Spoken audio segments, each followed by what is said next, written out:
Hello, beautiful souls, and welcome back to the Perfectly Imperfect Spiritual Podcast. I'm your host, Marta. Thank you for being here with me today. Today, I am joined by Cynthia Abulafia. Cynthia is an author, educator, and yoga therapist committed to giving language to the divine feminine and restoring the experience of embodiment as the heart of spiritual practice. A longtime student and teacher of non-duality, she guides people through Kundalini awakenings and spiritual emergence with grounded tools rooted in embodiment, breath, and the context of sacred texts and traditions.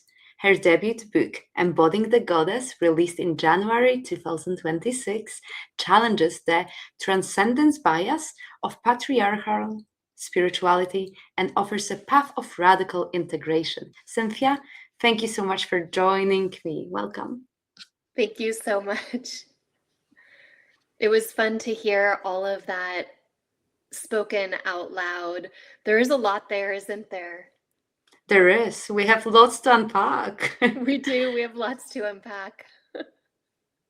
But before we unpack that, do you think we can start with one of your personal stories? Anything that you would like to share with the viewers and listeners when you look back?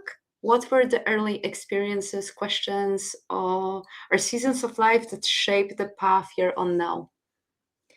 What is it that brought me into a deep love for the goddess? I didn't start off, in fact, wanting to study the goddess. I didn't even know about goddess traditions. I didn't have any understanding or background in the divine feminine. But when I was a young child, I was interested in the nature of reality quite deeply. I had some transcendent experiences, and I couldn't really put language to those experiences, not in the models of religion and tradition that I was raised in as a Jewish child in a Christian school. When I Mhm. had these series of transcendent experiences, I just didn't know quite what to do with them. And that got me interested in spirituality in general. From the age of at least 12, and probably those conversations went even further back for me, but from at least that age.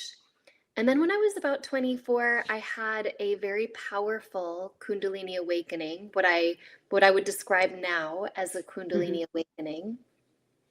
And that oriented me very directly into what are called direct path non-duality. So non-duality is kind of this idea that we are not separate from the Mhm. divine.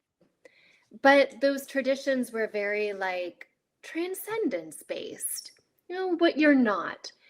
See that you are the spacious ground of being. See that you are the the stillness in which everything arises.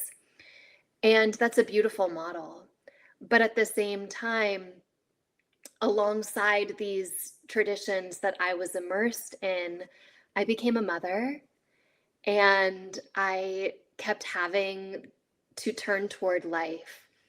So at a certain point, I began to wonder, where do these teachings, these very ancient teachings, these long and deep traditions, where do they match my lived experience of having body and form and having to show up for my life, for my children?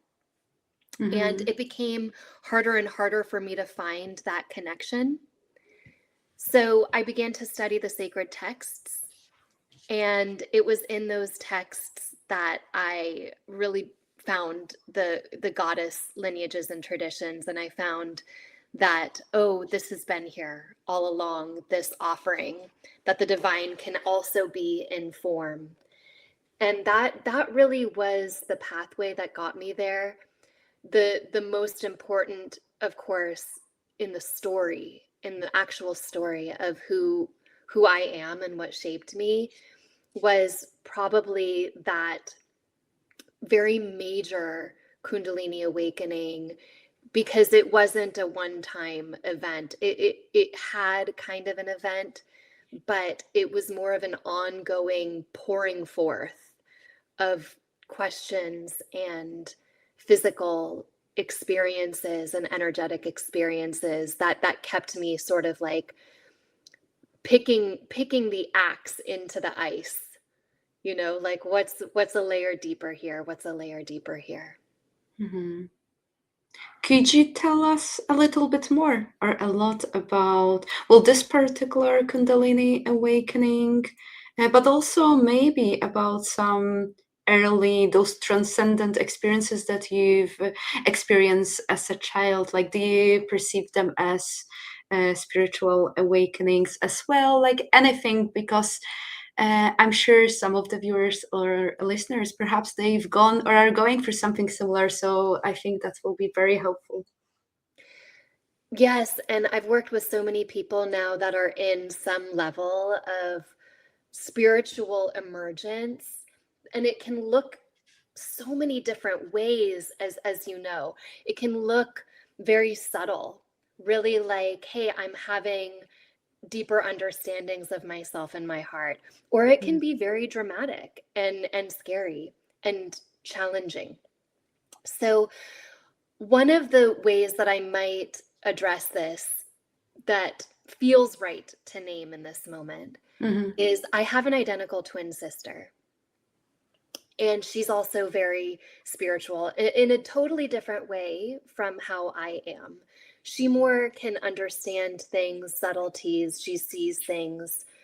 She feels energies.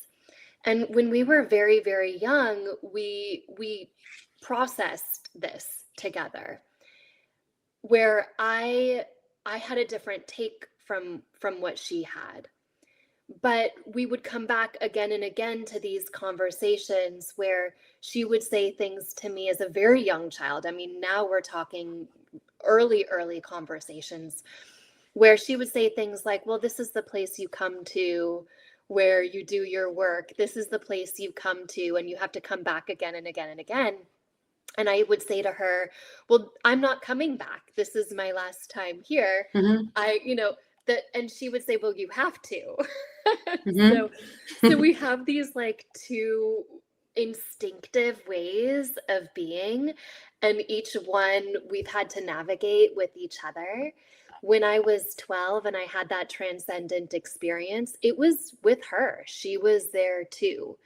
And it was a moment where I was traveling. My family is Turkish. My father's Turkish, and we were in Turkey. And I remember looking out at the room I was in, and it just glowed with one beingness. There was one luminous essence that I was seeing in that space. And even though I could call the space by many different names, I could say things like, that over there is called a bed, and that over there is called a wall. But it was made out of just the one awareness of it. But I couldn't really figure out how to translate that. And so she and I processed back and forth, and we came up with this idea. It's one, it's just one. Whatever is happening here is one thing. So that was what we called it, one.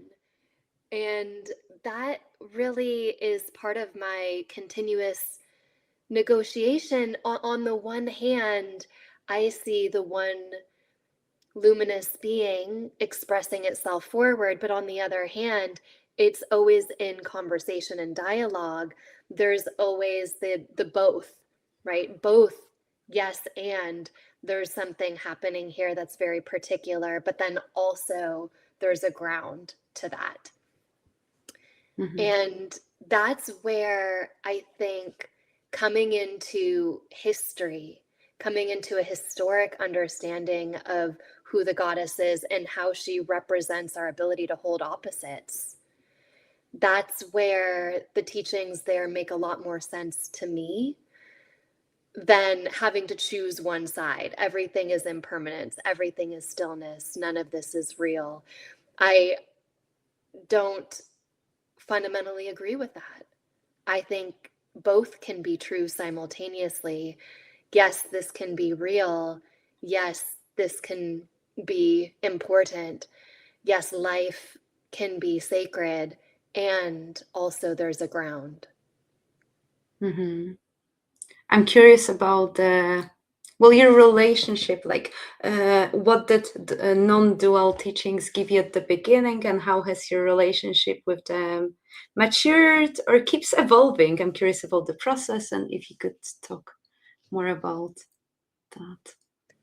It's nice that you use the word process.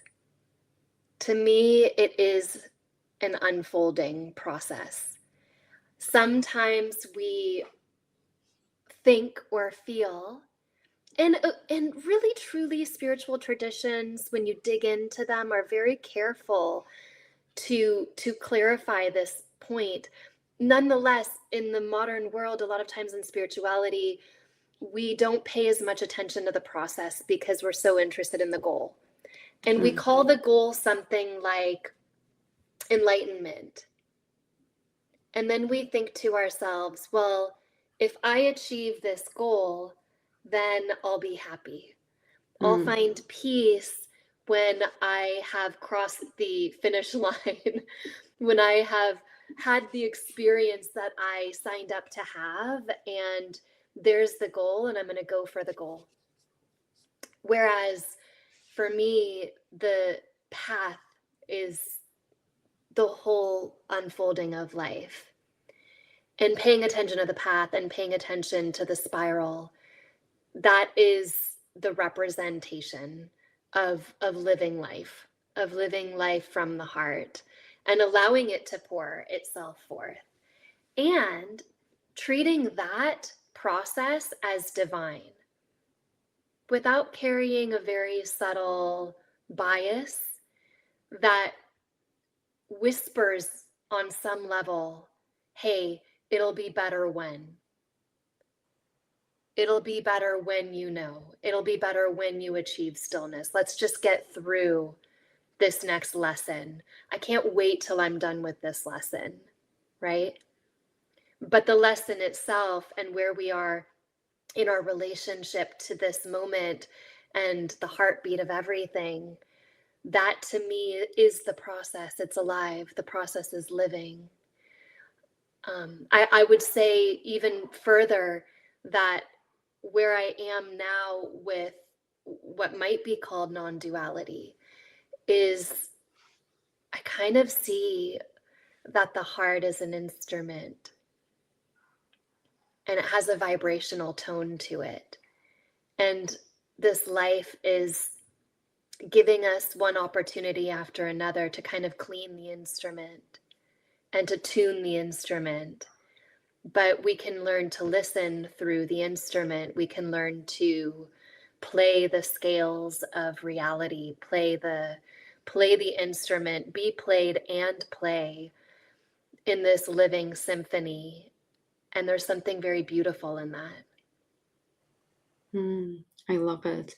I've been seeing now in my third eye, the connection of one's heart, the heartbeat, and then connection to Mother Earth, but also to the source and consciousness. And so I'm just curious about, any thoughts, anything that you would like to add to that? Because for me, heart, our human heart, I want to say it's everything, but it is like an antenna. It just receives and then connects us to both Mother Earth, but also to the source. So anything that you'd like to add on that? Yeah. That's what my book is about, the heart. What are the layers to the heart? And how it's kind of like, how is the heart the antenna? Can we map it? You know, if we're going to have this vibrational instrument, then it has to be mapped, not in a complicated way, but in a way that anybody and everybody can access.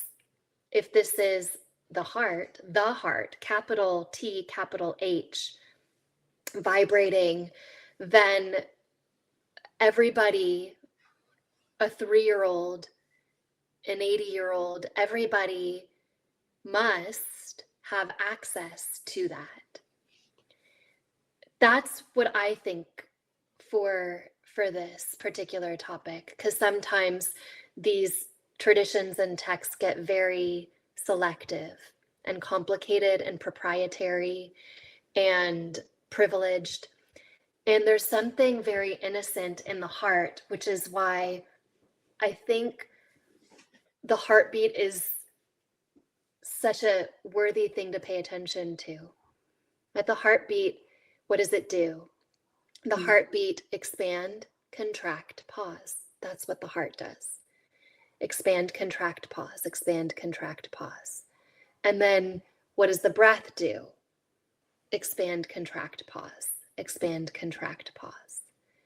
And then what does Mother Earth do? Because she has a heartbeat also. And when we feel into Mother Earth, expand, contract, pause. When we feel into the unfolding of the universe, it's the same map. It's not a complicated map, it's a simple map. It has to be.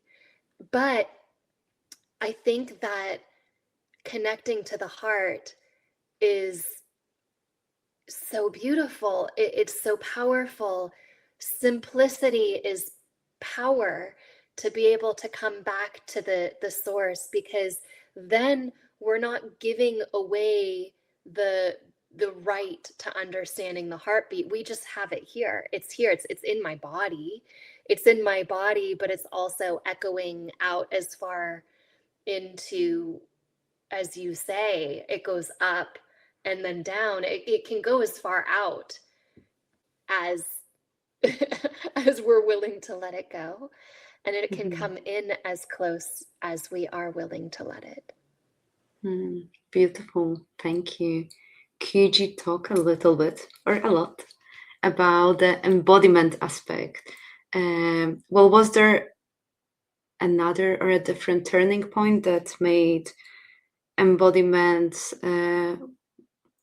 not anymore a concept, but become something you prioritize in your lived experience? I keep hearing, and why is it important for us to discuss about or talk about embodiment? Well, if we can't experience the infinite in the body, then where are we going to experience it? If we can't experience the heartbeat in the body, then where are we going to experience it? I think that a lot of the traditions and religions that we have bought into, agreed to in the past couple thousand years have been death and dying practices to leave the body, right? And to climb the ladder into transcendence, to have salvation from the body, to have an experience of you are something beyond the nature of the impermanence of the form. And for me, that is beautiful. It's beautiful to have access to these transcendent pathways, to be able to climb the ladder up and out of the body, to have ways for people to experience that. But as you say, what is it in our lived experience that does the opposite? Because the ladder that goes up also has to come down. And for me, having a child, having a baby, and holding that baby for the first time against my body, and realizing the important as well as devastating, really, potentially, nature of having form, the beauty of it, the power of it. There's nothing quite like pressing a baby out of a body and then placing that baby on the body, and then realizing that that baby somehow has to survive based on the body, right? And that is, nobody's ever going to tell me that that's not the epitome of something sacred. Like that, having that experience is a direct pathway. It's a transition. It was a transition for me. I walked through a doorway, and in that moment I realized, oh, these models that are teaching renunciation, to leave family, to leave home, to leave the human world behind and go off into the wild woods. This is a path that, who came up with this path? I can't follow that path. I'm not going to follow the path of leaving my family behind to go off into the wild woods and renounce. I'm going to stay in my family, and I'm going to honor the life that's coming through. Now, give me a tradition, give me a model where that is as holy and sacred as what I've heard, as what the alternative is, to leave the family. You know, the Buddha famously left his wife and children to go off into the woods and become enlightened. And this model of asceticism gets echoed again and again and again and again in our traditions. And then we internalize the model and we think to ourselves, well, if that's the model that worked for this great being, then that must be the model. Mm-hmm. And there's nothing quite like being in love to bring us back into form. And maybe the child is a physical child, or maybe the child is our art, the art that we do in this world, right? The way that we express our creativity, our music, our theater, whatever the love is that brings us back into form, has to be holy too. Mm-hmm. Could you talk more? I know you've touched upon transcendence bias, but for someone hearing that phrase for the first time, if you could expand on it, what does it mean? And I know we've talked a little bit, but I'm still curious. I think it's so important to talk, how does it show up in people's spiritual lives and how they can find an alternative for themselves, how they can find their own options. Right. What are the tools? Like, we've been given so many tools to climb the ladder up and out, Mm-hmm. for salvation, for the leaving of the form, to meditate, to take on these technologies, right? Where we're given so many ways to climb the ladder. Here, I'll give you a hand, help you up the ladder, right? Like, and so where are the tools that get us down the ladder? Yes. Where are those tools? Mm-hmm. Those tools have to do with what I call micro practices. They're not something that you have to like carve out of your day to do. Really, I follow the model of notice what you notice. Notice what you notice. And that's why I talk about curiosity so frequently in my book. This, like, what is curiosity? What's curiosity? Curiosity is our ability to notice something, to notice what we notice. And if we can get to the heart of curiosity, if we can get to the depth of curiosity and what curiosity has to show us and teach us, then we're following the ladder back down. We really are taking the ladder into form. Curiosity will say, where is that sensation in my body? Is there a story connected to the physical sensation in my body? Is there a way that my thoughts are creating a relationship that's having consequences in myself or in the world, right? So curiosity is one of those pathways back. Now, when we're coming back into form, it's not just a spiritual experience that'll give us the coming into form. We come into form all the time. We come into form from the absolute spaciousness into the condensation. It's like a condensation. You know how, like, when fog is against a window and it condenses and it creates the raindrop, and then that drop starts to like carve its way down into form, and it condenses. It's a condensing. right? Now, the transcendence bias, where you're taught how to transcend, that's the bias. I'm going to teach you how to go up and out. When you don't know how to condense into the form, into the raindrop, and back into body, it can be very difficult. You can have a transcendent experience, for example, and then come back into the condensation, come back into the form, and not feel so good. It can hurt. It can really hurt to come back into form.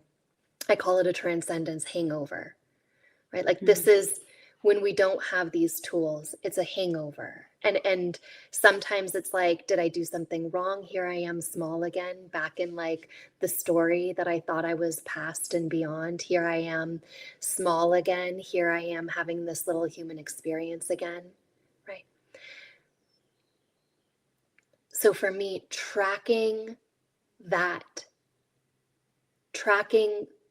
the experience of being very big down into the experience of being very particular over and over and over again, that's how we find form sacred.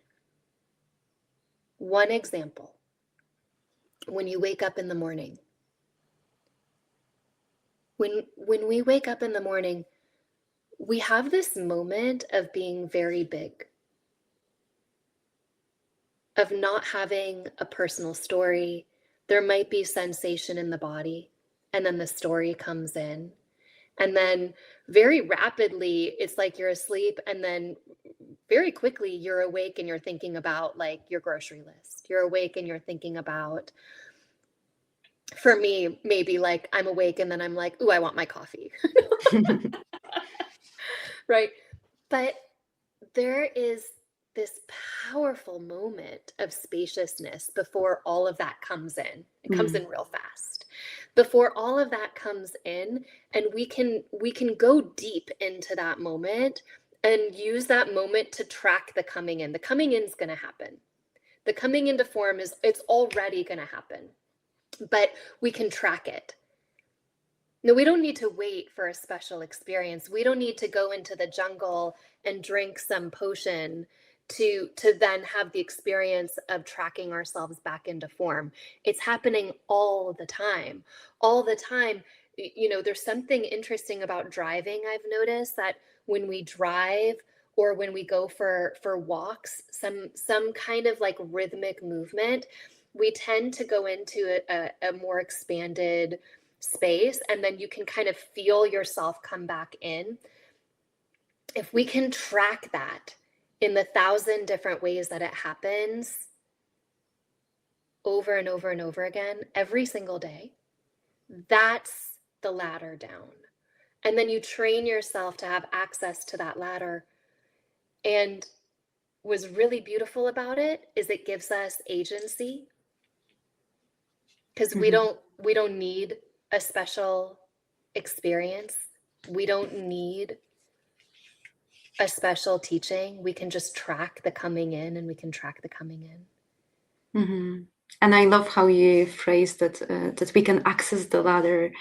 And what has just popped into my mind as well, that like we can keep accessing the ladder, and we can become aware of when are we going big, when are we going small. And it's kind of similar to, maybe different yet, I want to say similar, to experiencing, for instance, anxiety or anything, like the importance of being aware on day-to-day basis about things that support us, incorporating tools, and not waiting for the panic attack or anxiety to happen. So I feel like the analogy, like we do not have to wait or apply accessing the ladder only when we experience Kundalini awakening or something major. We can practice it on day-to-day basis, and it's going to, I feel like our human selves are going to feel so much more grounded and rooted in the experience. I don't know where I'm going with that, but the Spirit's been showing me an analogy of, and the importance of, well, you beautifully explained that we can keep accessing it every day. And then when or if something big, expansive, that takes us up the ladder happens, we'll know how to bring ourselves back. Yeah. Uh, Something just occurred to me as you were saying that very beautifully.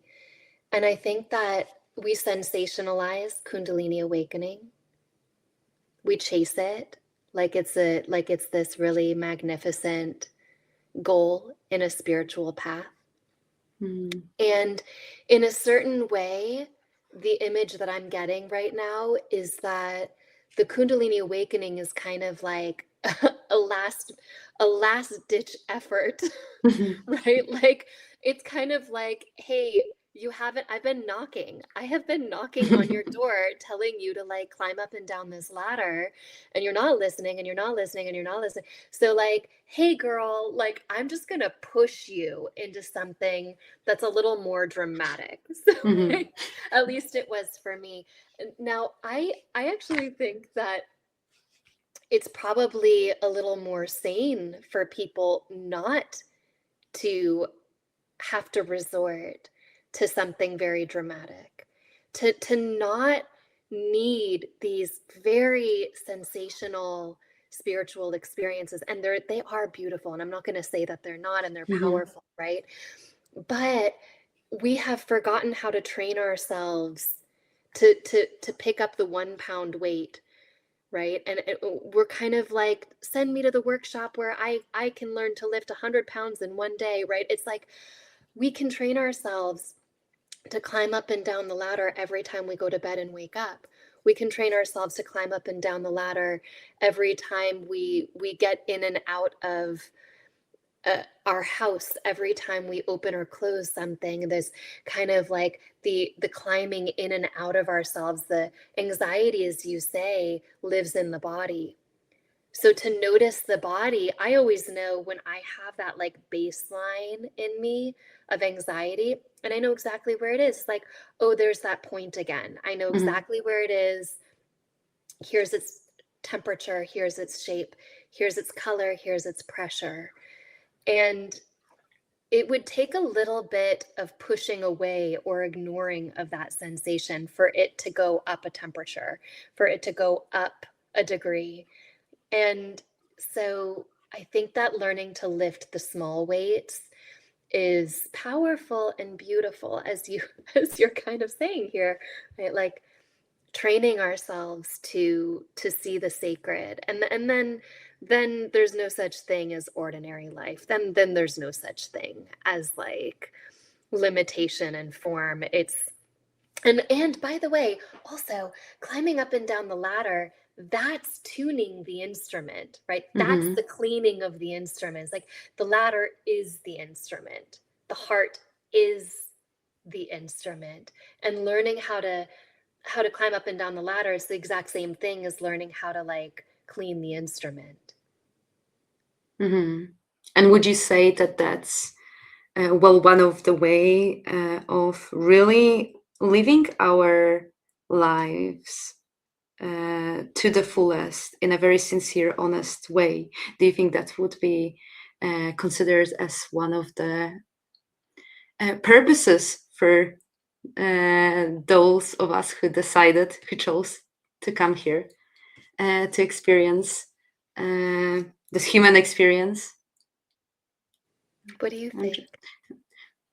I think yes. I think people, but I like to have conversations with people who might have different views. But I also love like bringing to people's awareness, because many students or clients ask me about their purpose, or they try to seek I don't know what, and I feel like there's been so much beauty in the way you're describing accessing the ladder, going up and down, and that itself becomes so purposeful and meaningful.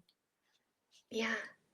I feel the same way. I can only speak for myself, right? Like, I don't know what the purpose is for somebody else. Hmm. I know that for me, coming into form hasn't been easy. Like, this hasn't been a joyride. It has come with me investigating over and over and over again the conditioning, the patterns, the Mm-hmm. difficulty, you know, it's like, and then as I'm aging, right, my body itself, that this knee starts to act up, or that this, right, you know, and so at the same time, it's the great privilege of my whole being to be here, to paying Mm-hmm. attention to that.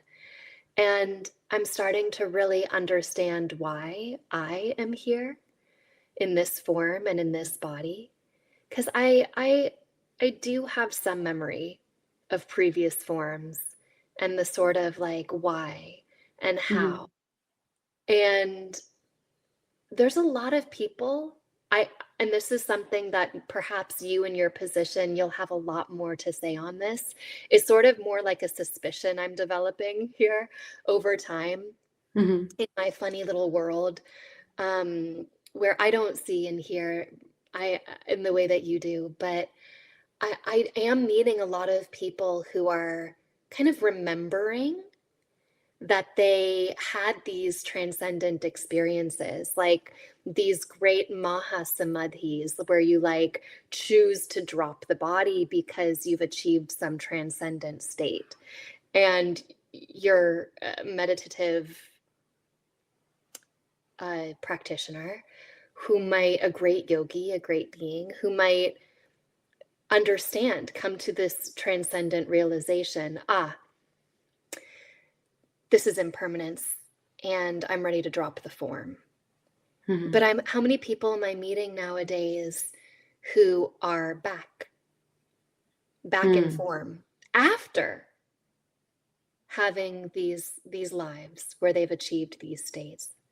So coming back into form, often as females too, which I find interesting, not always, but often as females, right? So it's like there's some lesson we're living right now in our time period of coming back into form to treat that as exactly equally as sacred Mm-hmm. as getting really good at like Mm-hmm. doing the thing that's been done, as going out. Mm-hmm. I love it. Could you tell the viewers, listeners, more about goddesses? About anything? I'll Uh, talk about the goddesses all day. please. The individual goddesses, like who is she historically, right? And there are these traditions, there's so many traditions where what the goddess is, like who she is, Mm-hmm. she's sound vibration. Sound vibration. She's a word. So in the Rig Veda, for example, she is Vach, which comes into Latin as vox and comes into English as voice, invoke, evoke. All of these words that we have that we use all the time, they're built on the goddess. And who does she become? Voice, sound vibration, vach. She becomes in the traditions that come in through Orthodox Brahmanism and through Tantra, for example, Saraswati, so the goddess of sound and vibration. There are Greco-Abrahamic parallels here where she represents sound and word there too, wisdom, knowledge. We hear it in such phrases as the mother tongue, the mother language, mother speech, and the alphabet. There's this incredible goddess in tantric traditions, a non-dual goddess, so like a source goddess. She is the representation of reality. And her name is Matraka. Matraka. And in that form, this goddess is the alphabet itself. So the alphabet is the source vibration.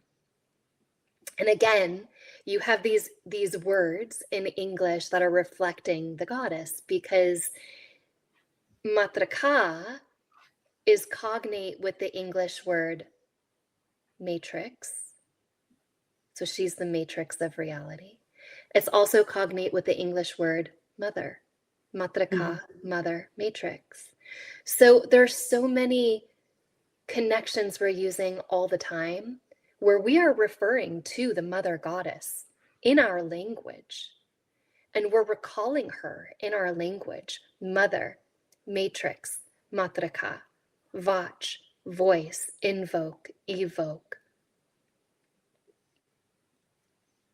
Right? So we're kind of paying homage to her all the time in our speech. Even in the Abrahamic religions that started with Judaism, originally God was married. And she was this kind of like she was associated with Hathor over in Egypt, who's what? The goddess of wisdom, sound, music. She's the source. She's the throne itself. So often these goddesses, when we look back, if you go past the past 2,000 to 3,000 years, if you go a little bit deeper than the Bronze Age, over 90% of figurines that are pulled out of the ground are female. And archaeologists call that female figurines. Well, we know it's not female figurines. Humans aren't going to make female figurines just for the fun of making a female. They're making images of the goddess, of the mother. So what does she represent, right? And when we dig back into that, her as sound vibration, as the pouring forth, as the ability to hold complexity, the ability to kind of like take us through the transitions of birth and death. And she's not always beautiful and like nurturing. She's very, she's that which holds our entry into birth and death. She's complex. She can be nurturing, but a lot of times she's a warrior. She is the one that comes through, that both helps us in illness or potentially creates the illness, right? So she's a very complex figure, this very ancient goddess, or many multiple goddesses.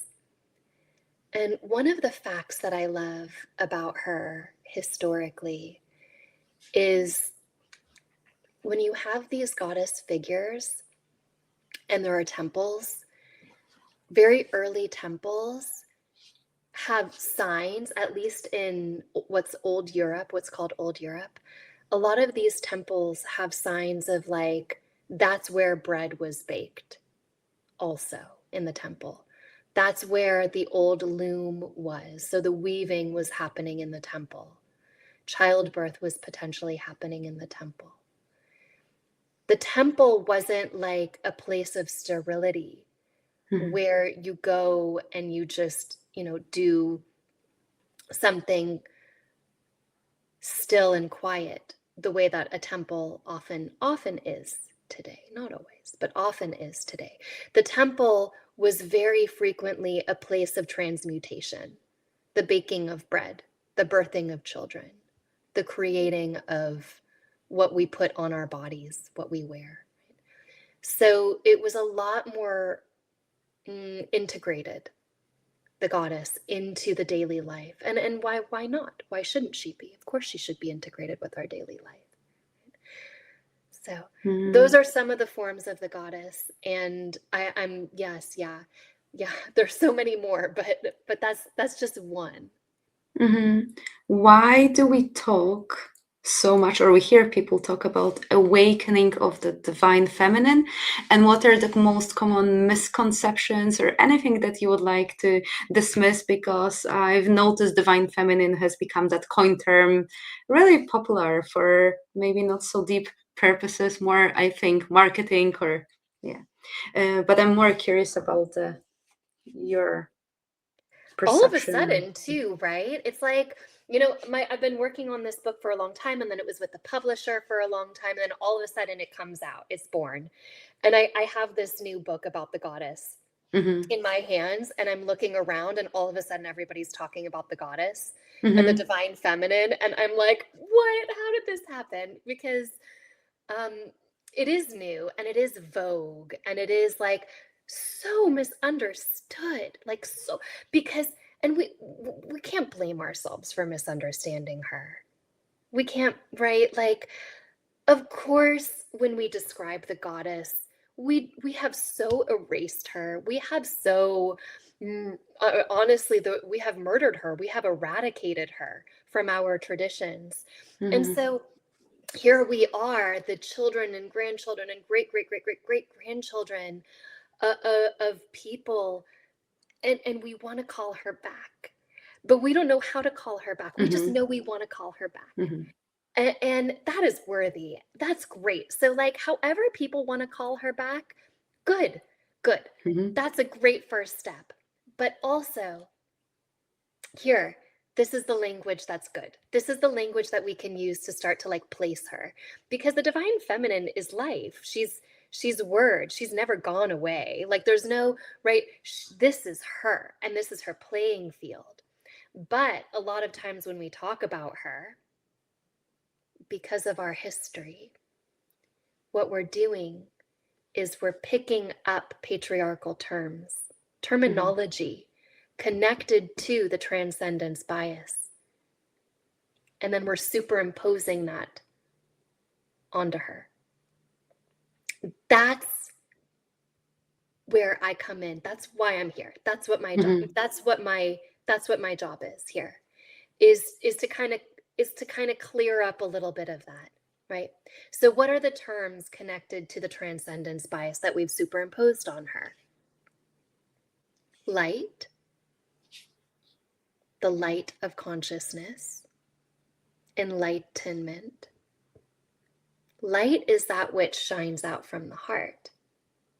But she can do both. She shines out and she reflects it back again. Mm-hmm. So she's also dark. She's the transition. She's both. She is our ability to hold opposites.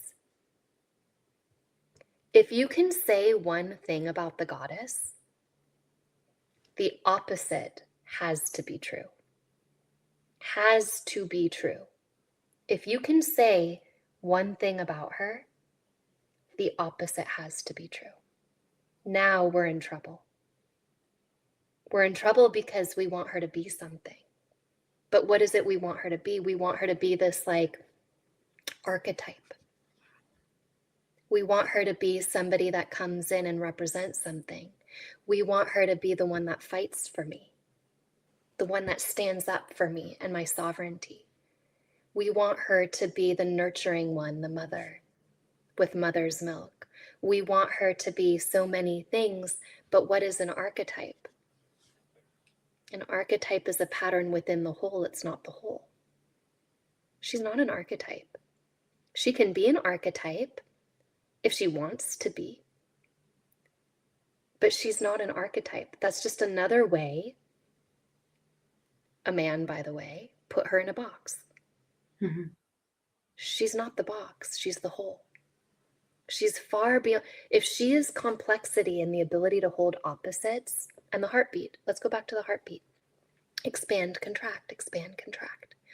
So if she's our ability to hold opposites, then she is the pattern of entire existence, not the pathway through that existence.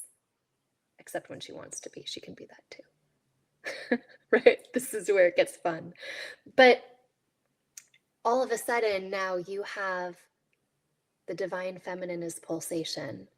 Okay, if she is pulsation and she is the map of the whole, then what's the divine masculine? Well, the divine masculine is the space, the pause, the transcendent. That is her paired opposite. That is her integrated half, right?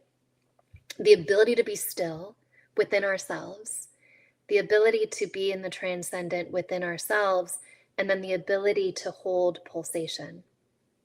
My heart knows how to hold opposites. My heart knows how to be very big and very small at the same time. My heart knows how to hold grief and joy at the same time. And really like tremendous grief and tremendous joy at the same time. Like my heart knows how to be insecure and confident at the same time. Right? Like I'm playing these all the time, and my heart doesn't say to me, well, that's a problem. Mm-hmm. My heart just knows how to do it, right? So like from the level of the heart, there's no problem here. I can hold opposites. It's just this preferencing machine up at the top of the heart that's like, well, only one of those can be true at the right, like only one of those things. And so that's where the balance starts to happen in this, like, what is the divine feminine, what's the divine masculine? Someday I think it would be great for the terminology to go away. Mm-hmm. Because we're so integrated. The stillness is the pulsation is the stillness. But we have a lot of work to do before we can get there. Mm-hmm. So for now, the term the goddess is deeply worthy. Where is it that we continue to preference the stillness? Where is it that we continue to put our dice on the part that's not moving and not want to pay attention to the part that's moving, the pulsation? Mm-hmm. And that's an internal path. We have to know how to do that. So we have to know how to hold both. And I think we'll get there. I do.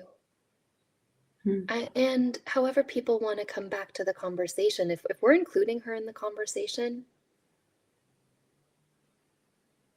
it's a step in the right direction. And what do you most hope readers of your book take with them after reading it? That we are the whole. That the heart is whole and complete. The heart is whole and complete. We don't need to project something away from ourselves to achieve wholeness. The wholeness is here. The wholeness is in the heart. The heart has known wholeness this whole time. How do we make use of the instrument of life? The reflection in the mirror, the reflection is always happening with the reflection. How do we make use of that to come back and remember our wholeness? How do we recognize our wholeness? You know, for so long we've been told by our ancestors, by our culture, by our collective, by all of these traumas, by these lineages, that I'll talk to God on your behalf for a price. And the price is sit down and don't ask questions. Or only ask the questions I tell you can ask. And we have to smash ourselves into little pieces to agree to that.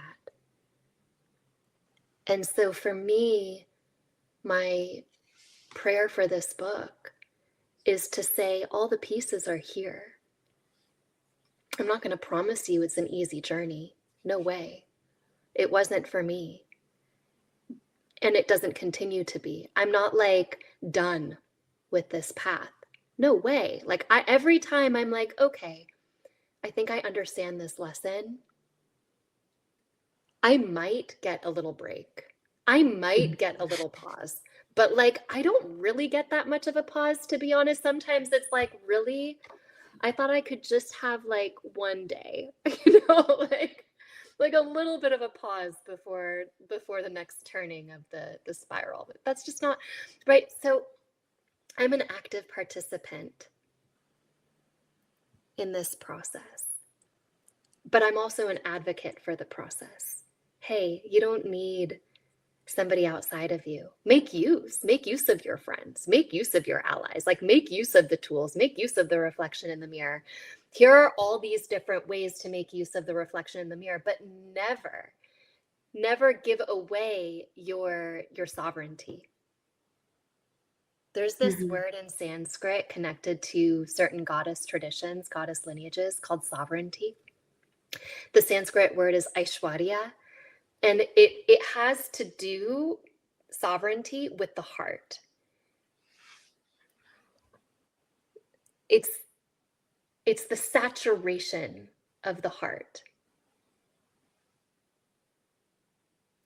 that knows how to reflect out and receive in. So there we go. It's the heartbeat again. I love it. And I know you've been talking during this conversation a lot, but if someone listening now perhaps feels overwhelmed, or maybe someone's even more aware, okay, I am so disconnected from my body, I am spiritually open but not grounded, or I want to connect with goddesses, what would be one simple first step that you would invite them to try this week? Curiosity. Notice what you notice. And guess what? We're born with curiosity. It's our superpower. Isn't that what we love in children, that they're curious?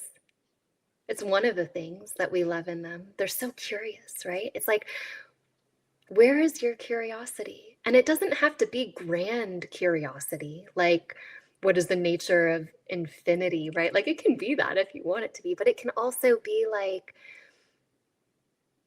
what is the temperature of my skin? Is there something in my body that's holding? And not try to get past it, but just to notice it. Notice what you notice. Like curiosity is the most powerful tool we have. If I were to give the goddess a name, I would call her curiosity. More than even a form or a history or a name, I would say that the power of the goddess, the true power of the goddess, is our curiosity. And we don't need to purchase something for curiosity. We can pay attention to this breath, this breath. What are the qualities to this breath? Is this breath fast? Is it slow? Is it hot? Is it ragged? Is it spacious? Is it tight? Is this breath connected to the body? Is this breath cool? Right? Like, and you know what's beautiful about the breath?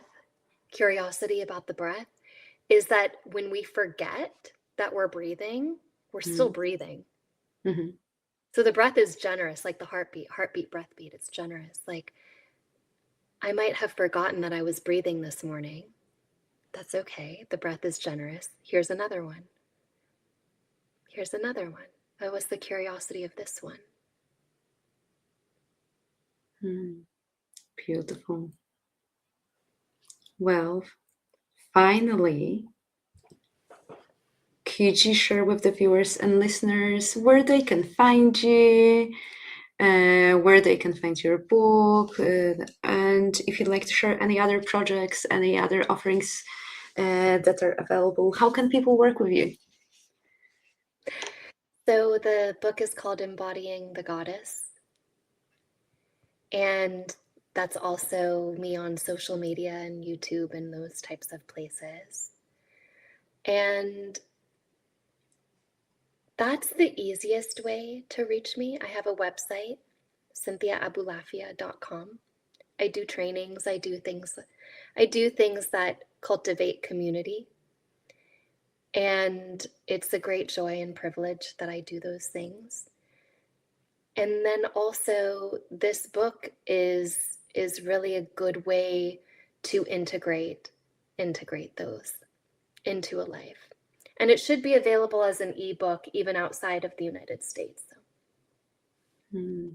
Thank you. And I'm going to add all of the links to the description of the podcast.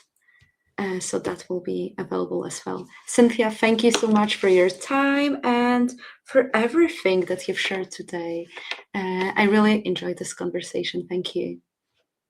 Thank you. And I want to say thank you to all of the viewers and listeners. Thank you, everyone. Goodbye.